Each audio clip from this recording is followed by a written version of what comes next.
Di luar dugaan, dia terbangun. 13 April 2026. Squamish, British Columbia. Hujan turun. Seorang pria berdiri di dasar dinding granit setinggi 2000 kaki, air mengalir di atas batu di depannya. Dia adalah atlet utama yang disponsori oleh Arterix. Dia telah memanjat rute yang persis sama ini tanpa tali puluhan kali. Hari ini dia memakai tali. Itu tidak akan menyelamatkannya. Ini adalah kisah Will Stanhope. Selamat datang di Extreme. Untuk memahami mengapa Will Stanhope berada di dinding itu pagi itu, kamu harus kembali ke tempat semuanya dimulai. Vancouver Utara. Dia berusia 8 tahun. Orang tuanya memanggilnya anak laki-laki yang mustahil. Jika ada tugas yang berbahaya, kotor, atau menakutkan yang tidak ingin dilakukan orang lain, Will yang melakukannya. Dia akan mengenakan pakaian selam dan menuruni tali untuk membersihkan sumur kakeknya yang tersumbat. Dia akan memanjat ke cabang pohon yang paling tinggi dan paling berbahaya hanya untuk membersihkan ranting mati, atau melompat dari atap rumah orang tuanya langsung ke kolam renang saat dia berusia 8 tahun. Ayahnya membawanya ke Edge Climbing Center, sebuah gym dalam ruangan di North Vancouver. Sejak pertama kali dia menyentuh pegangan sintetis itu, hidupnya langsung memiliki satu tujuan. Dan itu bukan lagi soal sekolah. Ini tentang menguji dirinya sendiri melawan dinding tebing yang tidak peduli pada alasan-alasannya. Pada saat dia mendapatkan SIM-nya, sekolah menengah membuatnya bosan. Tebing itu tidak. Will secara rutin melakukan perjalanan menyusuri Sea to Sky Highway ke Squamish, British Columbia, 1 jam di utara Vancouver, di mana pegunungan menjulang langsung dari laut. Tempat ini adalah salah satu destinasi panjat tebing terbaik di Amerika Utara, dan pusat dari panjat tebing Squamish adalah Squamish Chief, sebuah kubah granit setinggi 2000 kaki yang oleh penduduk setempat hanya disebut sebagai Chief. Pada usia 14 tahun, Will sudah melakukan free solo di dinding Chief. Free soloing adalah panjat tebing dalam bentuknya yang paling murni. Tidak ada tali, tidak ada perlengkapan, tidak ada rekan yang memegang ujung apapun. Satu-satunya hal yang memisahkan seorang free soloist dengan tanah adalah kualitas gerakan mereka di atas tebing. Jika kaki mereka bergeser setengah inci ke arah yang salah, atau tangan mereka tidak menghasilkan gesekan yang cukup, itu bisa menjadi akhir segalanya. Dan Will memahami semua ini saat berusia 14 tahun. Dia memanjat solo di pagi hari saat udara masih sejuk, ketika batuan kering dan pikirannya jernih. Bahkan saat itu, dia sudah punya sistem, dan selama bertahun-tahun, sistem itu berhasil. Selama bertahun-tahun, Will mulai melakukan hal-hal di atas tebing yang bahkan tidak bisa dibayangkan oleh kebanyakan pemanjat. Pada tahun 2007, di usia baru 21 tahun, Will mengalami momen terobosannya yang sebenarnya.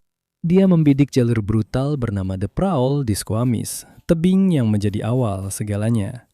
Jalur ini memiliki bagian-bagian yang sangat curam dan begitu polos menakutkan, sehingga mengharuskan Will menahan seluruh berat tubuhnya pada tepian batu yang lebarnya tak lebih dari penghapus pensil, ratusan kaki di atas permukaan tanah. Will berencana melakukan pendakian bebas pertama di jalur ini. Itu berarti hanya menggunakan kekuatan tubuh untuk bergerak naik, tetapi tetap memakai tali dan perlengkapan untuk menahan jika terjatuh. Dia berhasil, dan pendakian itu membuat seluruh komunitas panjat tebing Amerika Utara memperhatikannya. Anak muda dari tempat latihan itu sekarang bermain di Liga Utama. Pada tahun yang sama, Will memanjat sendiri sebuah celah horizontal di Yosemite yang disebut Separate Reality, yang menonjol keluar dari dinding seperti bagian bawah langit-langit. Saya bicara tentang 40 kaki batu yang menggantung tanpa apapun di bawahnya selama ratusan kaki. Tanpa tali, tanpa perlengkapan, hanya tangannya yang dijepitkan ke celah di atas kepalanya, kakinya menekan batu di bawahnya. Bergerak tangan demi tangan melintasi langit-langit tebing. Jika dia jatuh, benar-benar tidak ada apapun yang bisa menahan dia dari membentur tanah. Dia tidak jatuh. Para pemanjat lain yang menyaksikannya pagi itu benar-benar terdiam, tak bisa berkata-kata. Rekor free solo itu sangat jarang bisa ditiru. Selama dekade berikutnya, Will berubah dari anak pendiam asal Vancouver yang tadinya hanya dikenal secara lokal menjadi superstar panjat tebing. Dan salah satu hal yang membuatnya istimewa bukan hanya seberapa tinggi dia bisa mendaki, tapi bagaimana cara dia memanjat. Kebanyakan pemanjat modern memanjat dinding yang sudah dipasangi baut baja tebal yang sudah dibor sebelumnya ke batu oleh orang lain. Jika kamu jatuh, kamu tinggal mengaitkan tali ke baut itu dan baut tersebut akan menahanmu.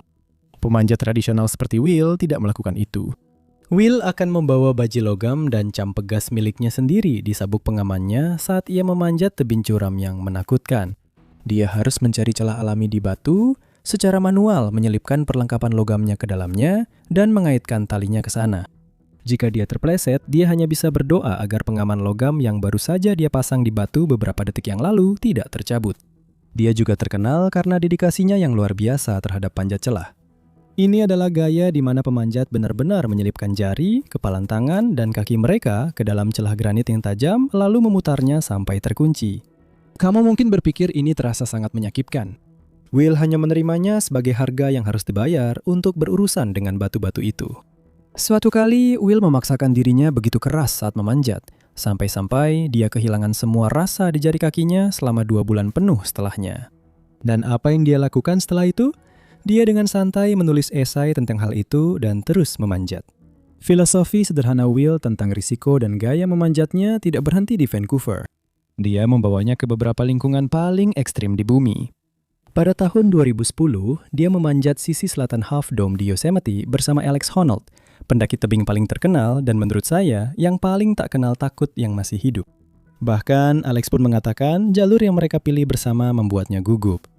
Penempatan alat pengaman begitu berjauhan sehingga jatuh di bagian tersulit hampir pasti akan berakibat fatal, bahkan dengan tali pengaman. Mereka mencobanya sekali, mundur, kembali lagi, dan menyelesaikannya. Meskipun menjadi salah satu atlet elit yang paling disponsori di dunia, rumahnya di jalanan adalah sebuah van ungu seperti mobil ibu-ibu antar jemput sepak bola. Dia mengendarai minivan tua itu melintasi Amerika Utara, dari gurun di Amerika Barat hingga puncak-puncak beku di Kanada. Hidup hampir sepenuhnya di luar ruangan. Bagi Will, panjat tebing adalah satu-satunya versi dirinya yang pernah benar-benar dia percayai sepenuhnya. Alex Honnold pernah menyebutnya sebagai panjat tebing sejati bagi para pemanjat tebing. Tipe orang yang hanya ingin duduk di sekitar api unggun dan berbagi petualangan besar. Bukan ketenaran, bukan sponsor, hanya tebingnya saja. Tapi pendakian yang mendefinisikan karir Will Stanhope dimulai pada tahun 2011 dan baru selesai pada tahun 2015. Itu terjadi di pegunungan di British Columbia pada menara granit setinggi 2000 kaki yang disebut Snowpatch Spire. Tempat ini begitu terpencil sehingga sebagian besar pendaki tidak pernah melihatnya selain dari foto-foto. Untuk sampai ke sana, diperlukan penerbangan helikopter ke sebuah lembah yang dikelilingi oleh gletser di ketinggian, di mana udara sangat tipis dan badai bisa datang tanpa peringatan. Tidak ada jalan, tidak ada jalur, tidak ada jalan keluar kecuali jalan yang sama saat Anda masuk. Di sisi timur menara itu, Will telah menemukan sebuah jalur yang sebelumnya telah dilihat oleh pendaki lain, namun mereka memilih untuk meninggalkannya. Jalur itu terdiri dari 13 pitch penuh dengan tingkat kesulitan, di mana bahkan pendaki terbaik dunia pun kesulitan dan gagal. Sebuah jalur yang begitu sulit sehingga perbedaan kecil antara tiap pegangan bisa menjadi penentu antara mungkin dan tidak mungkin. Will bersama rekannya Matt Siegel telah menghabiskan lebih dari 100 hari mempelajari jalur itu selama 4 tahun. Dan pada 14 Agustus 2015, mereka akhirnya melakukan percobaan terakhir mereka. Selama pendakian, ada bagian yang begitu tipis sehingga Will benar-benar harus memasukkan jarinya ke celah yang sangat tipis dan dingin, lalu memutar sendi-sendinya sampai terkunci hanya untuk menarik dirinya ke atas. Dia melakukan ini sepanjang ribuan kaki. Dan mereka berhasil melakukannya. Akhirnya mereka berhasil melakukannya. Itu tetap menjadi salah satu pendakian tebing paling sulit dalam sejarah Kanada. Sejujurnya, saya bahkan akan mengatakan dalam sejarah panjat tebing Amerika Utara, Will sendiri mengatakan bahwa jika gunung itu hanya memiliki satu pegangan lebih sedikit, itu akan selamanya mustahil. Mereka menamai jalur mereka Tom Egan Memorial Route, dinamai dari pendaki Kanada tercinta yang meninggal di usia muda. Tidak ada yang mengulanginya di tahun-tahun berikutnya dan tidak akan pernah ada yang bisa, karena pada tahun 2022, sebuah peristiwa runtuhan batu menghancurkan bagian penting dari jalur itu secara permanen. Jalur yang pernah ditaklukkan Will secara harfiah sudah tidak ada lagi di planet ini. Namun pencapaiannya tetap abadi. Pada titik ini, Will benar-benar tidak bisa diabaikan lagi. Nama-nama terbesar di industri outdoor mulai berdatangan. Dia menjadi atlet utama yang disponsori oleh Arc'teryx. Itu setara dengan pendaki yang dikontrak oleh Nike atau Adidas. Dia juga didukung oleh DMM, merek perlengkapan legendaris dari Wales, dan Maxim Ropes. Will tidak berhenti sampai di situ. Dia pun menjadi pencerita, menulis untuk jurnal-jurnal panjat tebing ternama, dan tampil di Rio Rock, tur film paling bergengsi di dunia olahraga ini. Dia tampil di National Geographic. Will Stanhope diperkenalkan kepada dunia luar sebagai wajah dari semangat Kanada yang berani dan penuh petualangan. Seperti tipe pria yang ingin kamu ajak duduk di sekitar api unggun bersama. Dan mungkin, dalam beberapa hal, itulah dirinya yang sebenarnya. Tapi di balik prestasi, liputan, dan sponsor, Will punya masalah. Lihat, panjat tebing adalah olahraga yang berbahaya. Will tentu tahu itu. Tapi mengetahui bahaya dan mengalami kehilangan adalah dua hal yang benar-benar berbeda. Pada tahun 2017, teman dekat Will, Hayden Kennedy, mengakhiri hidupnya sendiri. Kennedy adalah salah satu alpinis muda terbaik di Amerika Utara, berusia 27 tahun, dan dia baru saja selamat dari longsoran salju di sebuah gunung terpencil di Montana yang merenggut nyawa rekan pendakinya, Inga Perkins. Dia tidak bisa hidup dengan trauma dari peristiwa itu dan memutuskan untuk mengakhiri hidupnya sendiri. Tahun berikutnya, 2018, Marc-André Leclerc meninggal dalam longsoran salju di Alaska. Leclerc adalah pendaki asal Kanada yang pendiam dan brilian yang bergerak di pegunungan dengan cara yang tak bisa ditandingi siapapun. Lalu seorang teman dekat lainnya, Michael Gardner, meninggal di pegunungan Nepal. Itu berarti sudah 3 orang yang pernah berkendara bersama Will, berkemah bersama, dan mendaki bersamanya. 3 orang yang benar-benar memahami kehidupan yang dijalani Will karena mereka juga menjalani kehidupan itu, dan sekarang mereka telah tiada. Matt Siegel, rekannya di jalur Tom Egan, menggambarkan apa yang terjadi setelahnya dengan kesederhanaan yang menyakitkan. Setiap kali kehilangan seorang teman, Will sangat terpukul, dan itu kemudian berujung pada kecanduan. Will mulai minum minuman keras secara berlebihan. Orang tuanya kemudian mengonfirmasi bahwa dia telah beberapa kali menjalani rehabilitasi. Saudarinya menulis secara terbuka tentang tantangan kesehatan mental serius yang sedang dihadapinya. Dan ada sesuatu lagi. Per Desember 2025, Will Stanhope didakwa dengan 9 tuduhan pidana yang diajukan oleh Provinsi British Columbia. Tuduhan tersebut meliputi kekerasan seksual, pembobolan dan masuk tanpa izin, penguntitan kriminal, 4 tuduhan penyerangan, dan 2 tuduhan perusakan. Menurut catatan publik, insiden-insiden terpisah ini terjadi selama 1 tahun di Squamish antara November 2024 dan November 2025. Dia dijadwalkan untuk menjalani sidang di Pengadilan Provinsi North Vancouver pada tanggal 14 Desember 2026 untuk sidang selama 5 hari. Kepada publik, kepada 38.000 pengikut Instagramnya, dan kepada sponsor utamanya, dia masih dianggap sebagai pemandu panjat tebing elit yang paling murni. Namun di kota kecil Squamish yang erat, perilaku kekerasan yang diduga dilakukannya kabarnya mulai menjadi rahasia umum. Dan bagi sistem peradilan Kanada, dia adalah seorang pria yang menghadapi tuduhan yang bisa secara permanen mengakhiri kebebasan dan karirnya. Seluruh realitas hidupnya runtuh. Dinding-dinding mulai menutup. Jadi, menghadapi kehidupan yang sudah tidak bisa dia kendalikan lagi, Will melakukan apa yang sudah dia lakukan sejak berusia 8 tahun. Jadi, dia kembali ke batu itu. Yang membawa kita ke pagi hari Kamis, 13 April 2026.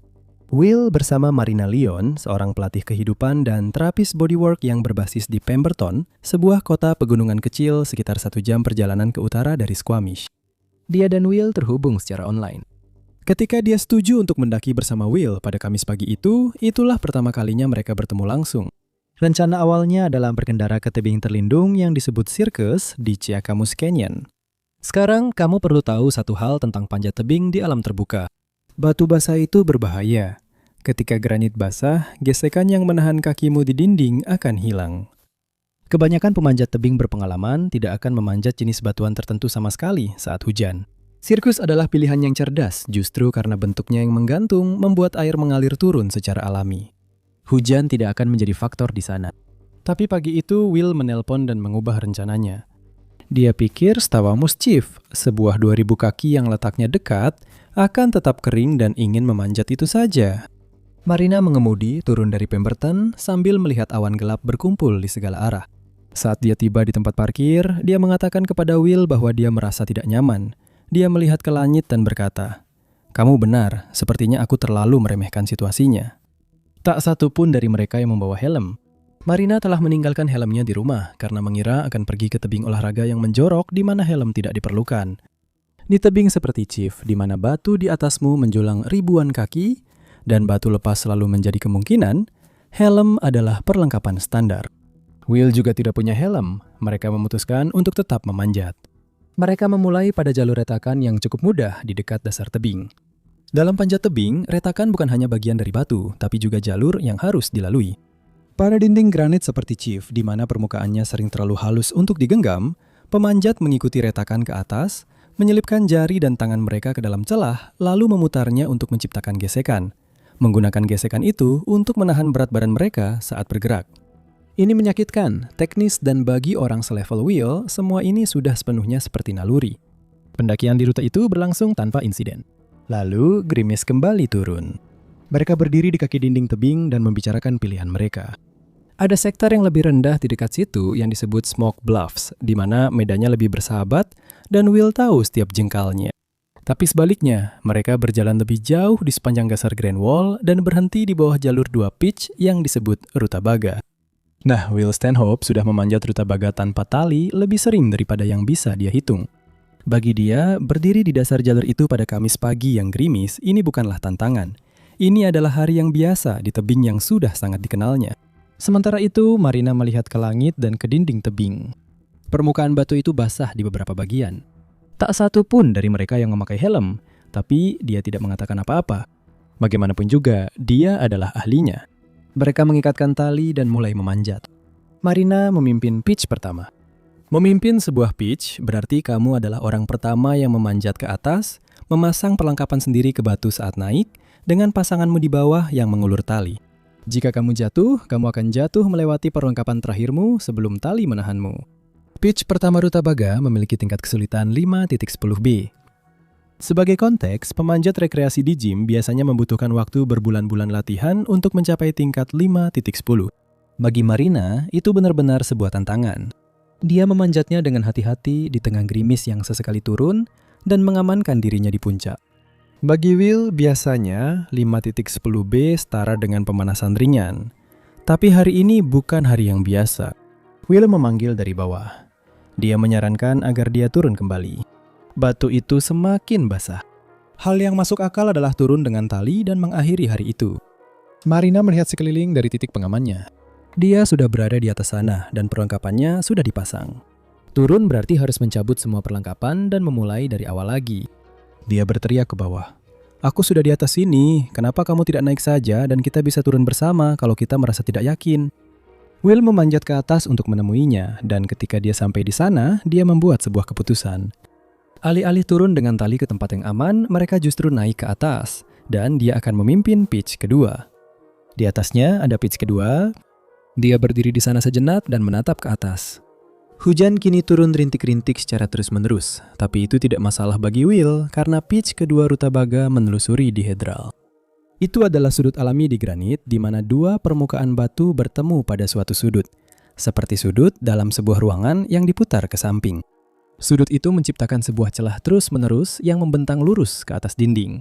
Dalam kondisi kering, celah itu bersih dan dapat diandalkan. Dan yang paling penting, bentuk sudut itu mengalirkan air ke bawah, sehingga celah itu sendiri tetap kering bahkan saat batuan di sekitarnya menjadi licin. Will mulai memanjat. Dia naik dengan efisien, tanpa ragu dan tanpa kesulitan. Bagaimanapun juga, dia sudah memanjat tanpa tali puluhan kali. Sekarang, saat dihedral berakhir di dekat puncak pitch, cara memanjat berubah dari menyelipkan tangan dan kaki dengan aman di dalam celah menjadi melangkah keluar ke permukaan batu yang terbuka, sedikit miring, dan benar-benar halus yang disebut slab. Untuk memanjat slab, kamu tidak bisa mengandalkan pegangan apapun karena tidak ada tempat berpegangan. Satu-satunya hal yang membuatmu tetap di sana adalah gesekan antara sol karet sepatu dan permukaan batu. Dalam kondisi kering, itu masuk akal. Sepatu panjat bahkan dirancang untuk mencengkram tekstur mikroskopis granit dengan keandalan yang luar biasa. Tapi ingat, saat itu sedang hujan, jadi permukaan miring di puncak Rutabaga basah. Itu terjadi dalam sekejap. Sesaat sebelumnya, Will bergerak ke kiri melintasi permukaan basah itu dengan tali yang menjuntai di belakang kakinya. Detik berikutnya, sepatunya kehilangan kontak dengan batu. Tanpa pegangan dan tali berada di posisi yang benar-benar salah, tubuhnya terbalik. Dia tidak punya waktu untuk bereaksi, tidak ada waktu untuk meraih apapun. Ketika seorang pendaki jatuh, Anda berharap mereka hanya jatuh lurus ke bawah sampai tali menahan mereka. Tapi itu bukan yang terjadi di sini. Marina tidak melihat saat tepat ketika dia terpleset, tetapi ketika dia melihat ke atas, Will jatuh ke samping. Tubuhnya berputar hebat ke belakang di udara. Untuk memahami mengapa ini terjadi, Anda hanya perlu membayangkan tali itu. Saat Anda memanjat, tali diikatkan ke pinggang Anda dan menggantung lurus ke bawah di antara kedua kaki Anda. Namun ketika Anda bergerak ke samping, melintasi dinding, seperti yang dilakukan Will untuk melangkah ke atas lempengan, tali bisa terseret di belakang betis atau pergelangan kaki Anda. Jika Anda terpeleset saat tali berada di belakang kaki Anda, tali itu akan berfungsi seperti jerat. Saat Anda jatuh, tali akan mengencang dari bawah. Tali itu secara kasar menarik kaki Anda ke atas, sementara gravitasi menarik tubuh bagian atas Anda yang berat ke bawah. Dalam sepersekian detik, Anda benar-benar terbalik. Dan itulah yang terjadi pada Will. Dia terjatuh sekitar 30 kaki dan tali yang telah dia pasang di batu di bawah menahan dengan sempurna dan menahan berat badannya. Namun saat dia tergelincir, kakinya membentur sebuah tonjolan kecil saat jatuh. Benturan itu ditambah dengan tali yang tersangkut di belakang kakinya membuat tubuhnya terhempas ke belakang dengan keras. Dia berjungkir balik di udara. Kakinya mengarah ke langit dan kepalanya, bagian terberat dari tubuhnya, berayun seperti bandul menghantam langsung ke dinding granit yang kokoh. Dan ingat, tidak satu pun dari mereka yang memakai helm. Will benar-benar tak sadarkan diri. Dia tergantung lemas di ujung tali. Marina segera bertindak. Dia mulai menurunkannya ke posisinya di titik anchor. Dan kemudian sesuatu yang sangat mengganggu terjadi. Saat dia tergantung di udara, perlahan turun ke arahnya, Will terbangun. Marina menurunkannya dan mengamankannya. Dia sadar dan responsif. Dia benar-benar berbicara kepadanya. Bagi siapapun yang melihat, itu mungkin tampak seperti sebuah keajaiban. Dia terjatuh dengan keras, kepala lebih dulu ke granit yang keras dan selamat. Marina mengamankannya dan bersama-sama mereka berhasil menurunkan diri mereka perlahan sampai ke dasar tebing. Pada saat itu kira-kira sudah 10 menit setelah jatuh. Marina segera menelpon nomor darurat 911. Dia memberitahu mereka bahwa Will terluka parah dan meminta mereka segera mengirim bantuan. Kakinya patah, salah satu matanya bengkak hingga tertutup dan dengan cepat dipenuhi darah. Tapi dia masih bisa berjalan dan berbicara. Bahkan, Will begitu aktif sampai dia benar-benar menentang untuk memanggil helikopter penyelamat. Dia bilang pada Marina bahwa dia bisa berdiri dan berjalan keluar sendiri.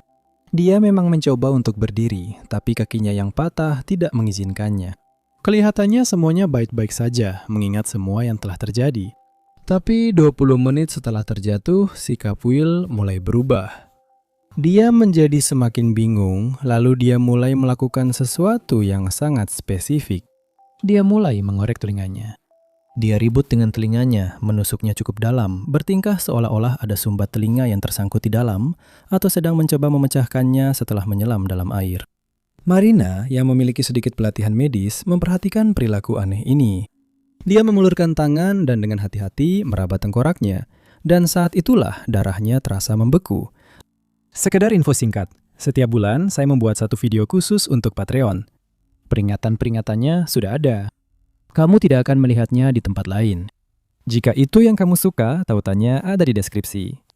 Ketika Marina menyentuh kepalanya, dia merasakan garis peradangan hebat yang membentang lurus dari bagian depan korteksnya hingga ke belakang. Dia langsung tahu Will sedang mengalami interval lucid. Lihat, ketika seorang manusia menerima benturan keras di sisi kepala tanpa helm, tengkoraknya seringkali retak. Tepat di bawah tengkorak terdapat arteri yang disebut arteri meningeal tengah. Jika serpihan tulang dari retakan menyebabkan robekan pada arteri itu, darah arteri langsung mulai mengalir ke celah kecil antara tengkorak dan otak. Dan yang membuat ini begitu berbahaya adalah korban bahkan tidak akan menyadarinya karena gegar otak awal membuat korban pingsan sementara waktu. Otak pada dasarnya akan mulai bekerja kembali beberapa menit kemudian. Korban terbangun, berbicara, dan bertingkah sepenuhnya normal. Inilah yang disebut interval lucid. Tapi di dalam tubuh ada jam biologis yang terus berdetak. Tengkorak manusia adalah kotak tertutup dan kaku, itu tidak bisa mengembang. Saat darah mengalir dari arteri yang robek, darah itu membentuk genangan besar. Karena tidak ada tempat lain untuk pergi, genangan darah ini mulai mendorong jaringan otak keluar.